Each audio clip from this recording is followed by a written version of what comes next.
Hey you guys, I just wanted to share really quick with you guys what's been on my mind. I was having a little bit of a hard time coming on here and talking to you guys because I started having these horrible dumb thoughts about how I really didn't have anything to share. What if they've already heard the message that I'm going to share?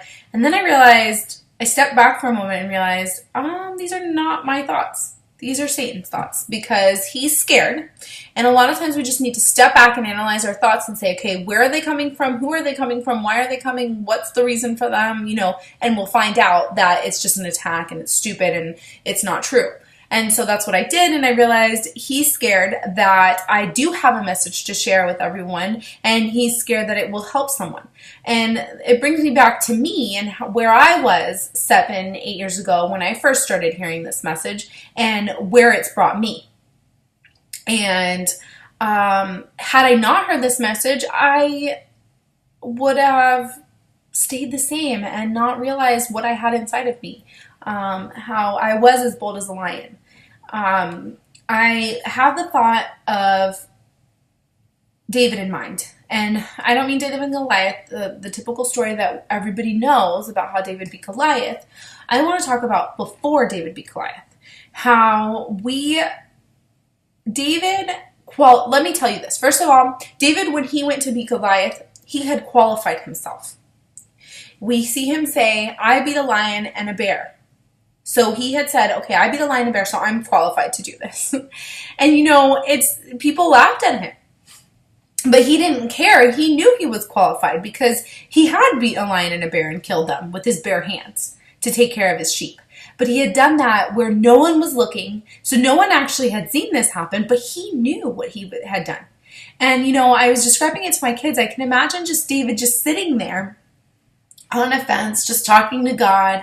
And then here comes this lion trying to kill one of his sheep. And God's like, okay, David, you've got this. Go on. You've got this. And encouraging him. And he goes, kills him. And he's good. Does the same thing with the bear. And so he knows he's got this boldness that I reassure you that when he first started, he probably didn't, but he had God encouraging him. And so, but before that, we also see, and had he really cared about how people qualified him, and if he was qualified by what people's standards were, he wouldn't have done any of the stuff. Not beat a bear, not beat a lion, not beat Goliath. Let me start with the beginning of that story, which is when Saul had lost his anointing and God had decided he was going to get another king. And he tells Samuel to go to Jesse and that he'd show him which one of his sons was to be the king. And when he goes, Jesse brings his sons and he starts going down the list of his sons, like going down the line of his sons. And he's like, none of these, even though they appeared qualified to be kings.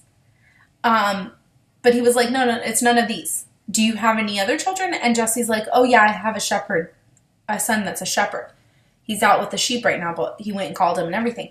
But it's funny how even his dad has disqualified him from becoming king and by his own standards of what a king was. No, David's just a shepherd boy. He's young. He's not qualified to be a king. But thankfully, David didn't go based on what everyone thought. He went based on what God thought and what God showed him and what he did and what he knew that he had done. And that's why he was able to beat Goliath. He didn't sit here and say, well, I'm qualified. First of all, because we have two personalities, in my opinion. The personality that qualifies themselves because they think they're just amazing, and that's wrong. And we have the other personality that doesn't qualify themselves and thinks they're awful and then doesn't do anything because of that. And I would have been in that latter one that said, I'm not qualified to do this. I'm not going to do it. So a lot of times I missed out on a lot of opportunities, or I didn't do things that I should have because I didn't think I was qualified to do them. One, because I didn't because I said I spoke of myself poorly and I thought of myself poorly, but also because other people would have told me that I wasn't qualified to do them. And then, like I said, there's the other group of people who just think they're amazing and then they qualify themselves, much like his brother, who obviously the dad and everyone thought he was qualified, the oldest brother, and then is mocking David when he comes to fight Goliath because he's like, who do you think you are? Go back to being a little shepherd boy. But then he's not beating Goliath himself. But he had qualified himself to do it because he was there. And so, who do we want to be more like? A lot of times I say, if you're lacking somewhere, why is it that people just continue in that vicious cycle of doing the same horrible things that aren't working? When they see the example in somebody else, why wouldn't you follow that person? So I see David's example. I want to be like David because he beat Goliath. I don't want to be like the brother who was arrogant and who thought he was so great and he wasn't. Okay? And why was David better? Because, well, obviously he beat Goliath, but because he was qualified. Not because of what the world said or what other people said, but because God qualified him. God had anointed him. And so, I see, to bring this back into now, I'll give my example of me, as I was in a place 7 years ago where most people would have looked at me and said, she's not qualified to preach the gospel. She's not qualified to do anything. I was qualified to be a mother because I had become a mother and that's all I was qualified to do. But according to the world standards, I was young when I started this walk and when I started teaching and preaching and, doing all this stuff. I'm a woman. So I wouldn't have been qualified. According to the world, I wasn't smart enough. I might have not been rich enough. There's so many things that, people would have been able to say, oh, well, no, she's not qualified for this. But I don't care. It's not people who qualify me. It's God who qualifies me. So I went by what God said. And because of that, I've been able to go into the prisons and preach to the women. Because of that, I've been able to go to Honduras and preach in front of churches and groups. And, because of those things, not because I qualified myself. And the thing is that it's so much better when God qualifies us. And it's so much, but then once he does and he shows us something, we should never deny it. I wasn't, a lot of people are like, oh, I want to be humble and I won't say that I'm this and I won't say that no, if God told me that I am, showed me that I am a healing evangelist, then I'm not going to deny it. I'm going to say, okay, God, you called me to be that. I'm going to do that, and I'm going to do it proudly and boldly. And so that's why I'm able to do that stuff. And that's why David was able to beat Goliath, because he was like, God showed me that I did it, and now that qualifies me. Between God and me, we qualified me. Okay? He didn't have to wait around for anyone to qualify him. Of course, Samuel had done it too, because God had shown him. And so Daniel had said, anointed him as king. And it's funny because always God is showing us, but sometimes we also need that Samuel in our lives that's pushing us. And so I do encourage you guys to find that Samuel in your life. I did with Betsy, and she is my spiritual mom, and she's the one that, she didn't see me as the speaker when she met me. But thankfully she had the discernment and she had the Holy Spirit to show her that there was something in me that I didn't see. Even I didn't see. The world definitely didn't see, because people, I had been diagnosed with clinical depression, with anxiety, with OCD, with PTSD, with all these things. And then on top of it, it was quiet and I didn't like speaking in front of people. And she didn't go by that. She didn't go by the outward appearance. She went by the inward and what God was showing her about me. And because of that, she's pushed me and pushed me and pushed me. And, she was able to say, put all feelings aside of what she probably saw, because I probably wasn't pretty what she saw. Honestly, it probably wasn't. It wasn't glamorous. It wasn't like when she first started talking to me, she had to do a lot of pushing.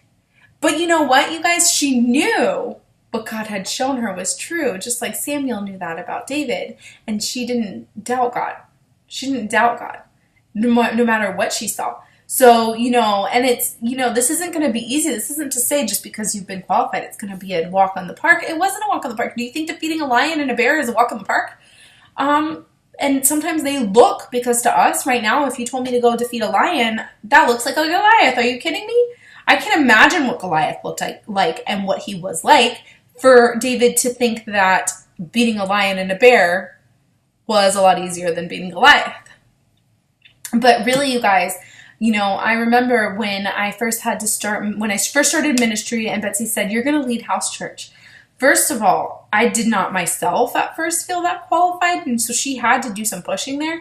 But on top of it, some of the people around didn't think I was qualified. And not because they didn't love me but because it is kind of scary if we go by outward appearance sometimes. But Betsy knew God had told her that I needed to start ministry. And at that time, that looked like a Goliath. Now I look back and I'm like, that's definitely a lion. That's definitely a lion. It was not the Goliath. The Goliath is going and traveling all the way to Honduras. To me it's not a foreign country, but to most it is because I was born there. But going there and speaking in front of people and doing things that I had never done, doing interviews on TV, which I had said I'm not doing this TV thing. I didn't even want to do these videos. But, I know that God has something to share. And I know that He's created me bold. So I have to just stretch myself and say, okay, I don't care what I feel. I don't care what the world thinks. I don't care it doesn't matter, even the people closest to me. Thankfully, my children are excited to hear me talk all the time, and they're like, oh, that was really good, and it's really cute. But sometimes even the ones closest to us are going to be the people that are going to be like, why are you doing that?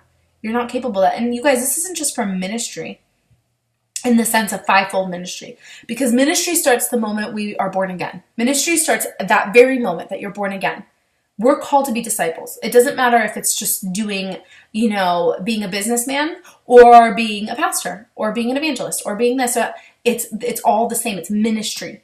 That's where ministry starts, the moment we're born again. And so this doesn't mean that I'm just talking about you have to be bold no, you have to be bold in any situation. Not only that, you guys, but we're limiting ourselves. And what we don't realize is a lot of times we lose out on making more money, getting a better job, having better friends, having a better situation because we're not bold. We're not as bold as a lion. And, we have the best example, the Lion of Judah, Jesus.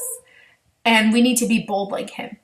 Because you know what? The Bible says that Satan is like a roaring lion looking who he can devour. And you know what? He's like one, but he isn't one.